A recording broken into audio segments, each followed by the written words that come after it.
Today I'm going to be comparing the Waterman Expert 2 to the Lamy Ale Star. Both of these are entry-level fountain pens featuring steel nibs. The nib geometry between the two pens differs substantially in that the Expert 2 has a more classic nib design while the Lamy has a squarish nib design. Both of these pens are fitted with their standard cartridge converters, and this is what their sections look like with their barrels removed. Both of these pens feature a full metal construction. The components for the Expert 2 are impact extruded brass, which has been lacquer coated, and the components for the Lamy are impact extruded aluminium, which has been anodized. As a result, the Waterman offers more heft than that of the Lamy, which some may prefer. When weighing them to get their actual weights, the Lamy comes in at 22 grams,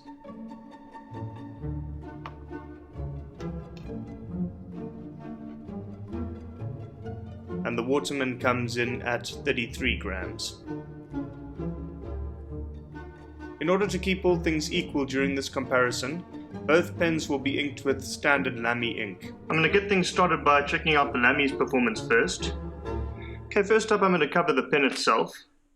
The first thing to notice about this pen is the fact that it has a translucent section which has these two indentations on the top of it, allowing for your fingers to grip the section nicely. Some may not like this and may prefer a rounded section, but it is a feature that is prominent on this pen. Okay, the all aluminium construction as well makes it to be quite a light pen, so it's quite light in the hand. Another feature that it has, which is pretty cool, is this little sight glass here. So if your cartridge or cartridge converter starts to become empty, you would easily be able to see it through this little window. Okay, so I'm going to start off by checking its performance in drawing lines. And it performs pretty well. I'm going to doodle with it a bit, and it also manages to keep up pretty well. I'm going to try by signing my signature, and again it performs almost flawlessly. Okay, I'll try it one more time. There we go. Doesn't skip a beat. Okay, so the only downside to this pen is it might feel a little bit cheap because it's quite light, and some may or may not like these indentations in the section. Okay, next up I'm going to test the Waterman, and again I'm going to test it in terms of its performance when it comes to drawing lines, and again it performs flawlessly. I doodle with the pen again, and again it manages to keep up, and again I'm going to sign my signature with it. And as you can see, it doesn't skip a beat.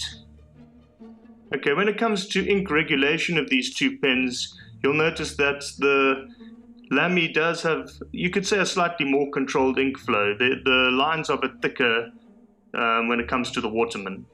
However, when it comes to the Waterman's build quality, I love the feel of this lacquered brass body, and I do personally prefer the rounded section, or the finger grip. And overall, if you take the look at the two pens, I personally prefer the Waterman. Okay, when it comes to pens at this price, or in this price range, the Expert 2 is definitely the better of the two pens, and definitely has a much more luxurious feel. It also has these nice gold trimmings which make it look more luxurious. Some may or may not like this, so it all depends on what you prefer. The more modern look of the Lamy, or the more classic look of the Expert 2. But my personal favorite between these two pens, and it comes down mainly to heft and feel, is the Expert 2. So is it French elegance or German engineering? The choice is yours.